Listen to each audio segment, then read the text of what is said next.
Wolfenstein, The New Order. Because they already played the reboot card with the last title, so we can't just call it Wolfenstein again. That would be way too confusing. It would be like calling the next game Wolfenstein 2. God damn it. Anyway, The New Order is the 8th game in the series, although I use the term series loosely as it's more of a soft reboot and a loose sequel to the previous game, which itself is a loose sequel to the reboot before that. Best not to think about the canon too much, which shouldn't really be a problem because playing as BJ Blazkowicz, we're gonna be doing one thing and one thing only. Pressing E to pick shit up, like my god there is so much stuff. So it's 1946 and the game opens in the middle of an air raid with Blazkowicz and pilot Fergus Reed doing all they can not to fall out of the sky. Then they fall out of the sky. They regroup just outside the heavily guarded German fortress of their target, the imaginatively named General Death's Head. The plan is to bring some death to Death's Head's head. This does not go smoothly. As they make their way into the fortress, the survivors are whittled down to only a handful, which are whittled down even further when they are captured by Death's Head. The creepy German general seems to have a passion for human organs and gives Blazkowicz a Sophie's choice of which of his remaining squad mates gets to keep their bits and which of them gets to have their parts pilfered. You get the option of either saving the grizzled veteran Fergus Reed or the innocent young Private Wyatt. In this instance, I chose Fergus because he seemed to be the more interesting character.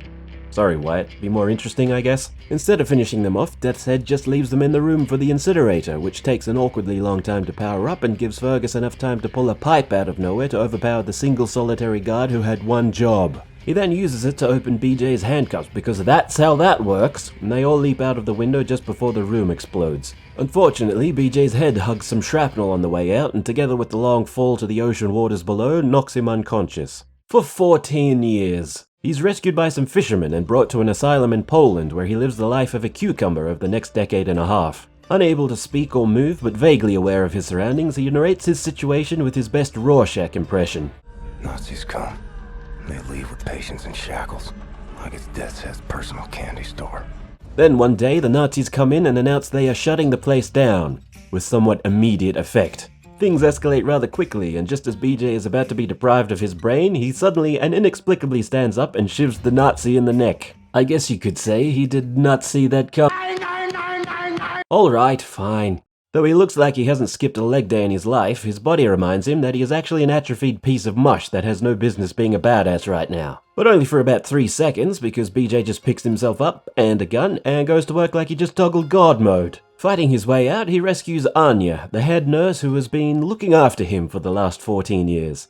She drives them to her grandparents' farm, where Blazkowicz is informed that it's 1960. But the soft, serene tones of Theme from a Summer Place would not be wafting the airwaves to comfort him, as in this world the Nazis have won the war, defeating even the USA, who surrendered in 1948, after the Germans introduced them to their own little boys and fat men. BJ heroically declares that he'll find the resistance, something he has no way of knowing still exists, and even Polish Grandma says they've all been captured. And it's hard to imagine that in a world ruled by Nazis that any and all captured resistance fighters would not be swiftly executed. But such logic has no place here, as Polish Grandma posits that if one were to desire the location of live resistance fighters, one might need ask a Nazi. So it's a good thing they brought one with them. BJ prepares an interview with the German prisoner, which includes a hilarious scene where he pulls a Blazkowicz and miraculously stands up and starts shanking him repeatedly until you realize this is interactive and you're supposed to be fighting back. So he should be dead, but fuck it, we ain't got time for that, we got some torturing to do.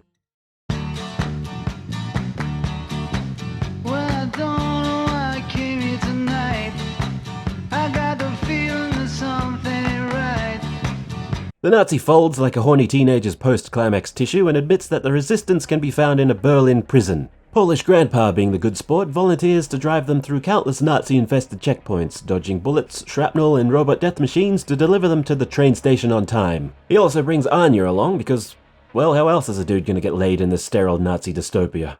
Aboard the train, he almost gets discovered after running into a couple of flamboyant German officers, Obersturmbannführer Engel and her booby.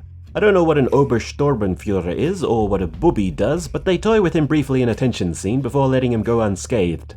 He goes back to his cabin, gets some sleep, and wakes in the morning where Anya boldly announces their next movements, which involves phasing into a hotel room and stealthily sneaking into the prison on top of an inmate transport bus. He makes it inside, drowns a Nazi in his own piss, and finds the friend he didn't sacrifice 14 years ago, who, much like everyone else, hasn't aged a day. The The two literally drive out of there and rendezvous with Anya outside. They steal a car, jump into a pond, which leads them to the Resistance headquarters, right in the heart of Berlin. Inside, they meet Carolyn Becker, the head of the Resistance, and the only one alive who isn't immortal, it seems. If you call shitting in a bag living. We also meet this bitch, some arsehole, and the big dude from Of Mice and Men. They put together a plan to attack a Nazi research building in London, where the Germans are working on a stealthy new helicopter. The plan is that this guy makes a lot of noise while Blazkowicz sneaks in. He successfully infiltrates the premises where he discovers that the Nazis have been reverse engineering ancient technology made by something called, I don't know. Continuing on, he makes it to the hangar and opens the roof so the Resistance fighters, including Carolyn, can drift down on hang gliders. How Carolyn accomplishes this as a paraplegic, I don't know, but luckily 1960 Nazis are progressive enough to have designed their top-secret helicopters with the handicapped in mind. These are some pretty stealthy helicopters, it turns out, because they fly 3 of these things straight into the middle of Berlin and into their base, and the Nazis were unawares. Back at base, Anya has discovered that the Nazis found a way to make super concrete. It's like normal concrete, except it's just really nice concrete, I guess. But Anya notices that some of the concrete is not as nice as really nice concrete should be, and comes to the conclusion that someone has been pissing in the mix. She found traces of limestone, the kind only found in North Croatia, and connects this with the name Set Roth, a prisoner in a labor camp in, you guessed it, North Croatia. This is some CSI levels of deduction, and if we're not enhancing this dude's reflection off a Croatian headlight by the end of the scene, I'm going to be bitterly disappointed. Some bitter disappointment later, BJ volunteers to go undercover in the Nazi prison camp on the off chance that this Set Roth dude is still there and alive. Though at some point, if you're a resistance fighter with no allies and inside a Nazi prison camp, there's probably not a lot of pretense to uphold and you've just become an actual prisoner. He slips in and finds Set Roth without incident though, which is quite remarkable considering he's not exactly inconspicuous and looks like John Cena tried to swallow a watermelon. Now that I think about it, the resemblance is actually quite striking. And that's all the invitation I need to make a dated John Cena meme when you least expect it. Get ready! Set Roth agrees to join the Resistance if BJ can get him a battery for a control he made that can manipulate the patrolling robot death machines. But a pair of double A's won't quite cut it, and he tells BJ that he'll need to get into the command building service station to pick up a special MacGuffin battery. To do that, he needs to shut off the security cameras in Block 6, which to do that, he needs to get the control module from the guards barracks. And he just says it like he's asking for a bottle of milk from the corner 7-Eleven. So BJ gives it a crack, gets caught, gets cut again, gets stabbed again, and almost gets incinerated. No sweat though, he just shrugs it off like he spilt a tepid watery coffee on his gardening shirt. Incidentally, he ends up murdering everyone in the barracks and after disabling security continues on to Block 6. And all of this gets noticed by exactly 0 people. It all seems to be going to plan as he manages to find the battery even though he has no idea what it looks like, but unfortunately he wasn't paying attention during the OH&S induction video as he tries to grab it with his bare hands and gets a bit of a shock. He doesn't die of course since he's cut from the same cloth as Home Alone villains, but the Nazis show up and find him lying on the ground, including Frau Engel and Booby from the train. They recognize him and decide to make an example of him and the rest of his prison block by immediate execution. They're taken outside and somehow BJ's limp unconscious body was still able to hang on to the battery and none of the Nazis notice this. He flicks it to Set, who pops it in his controller just in time to ruin the Nazis' day and make Engel look like she just fellacioed a hand grenade. Set and Blazkowicz make it out while some disposable friends are dispatched by a somewhat perturbed Engel.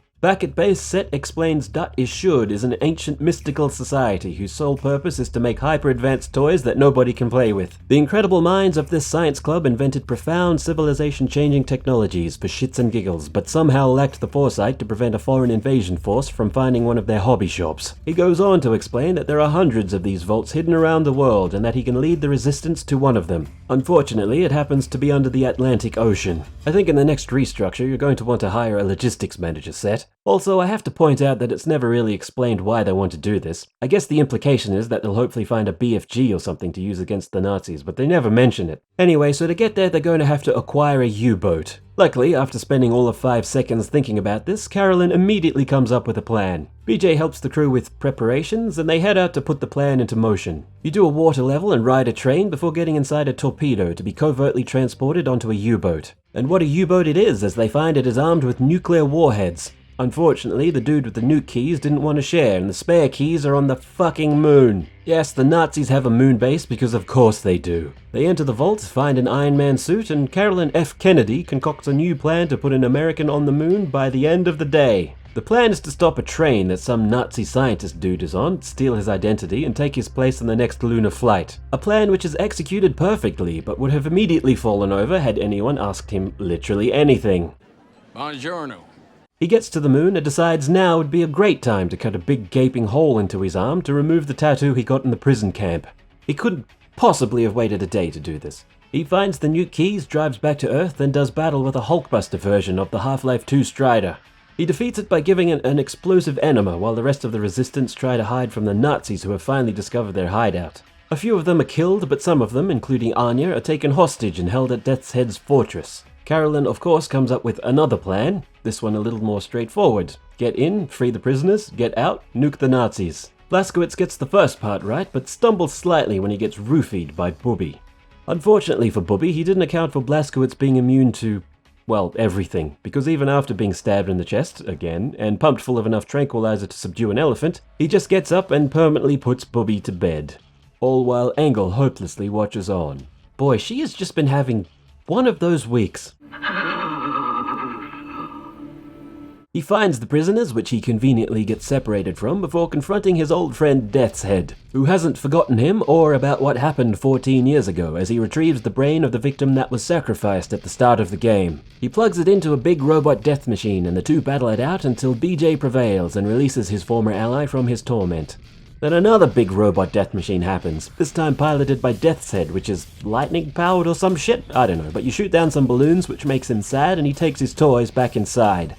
BJ follows him underground and they have the final showdown where everything is fine. Blazkowicz inevitably triumphs and pokes a few holes in the General's future aspirations before he leaves BJ with a final parting surprise grenade. Which might as well have been a custard pie for all the good it does, as Blazkowicz predictably survives and gives the all clear to drop the bomb.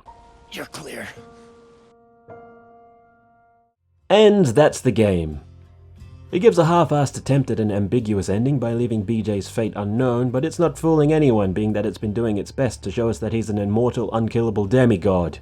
Which is fine with me. I'm just here to chew bubblegum and kick ass. And I'm all out of patience for other series to get it right.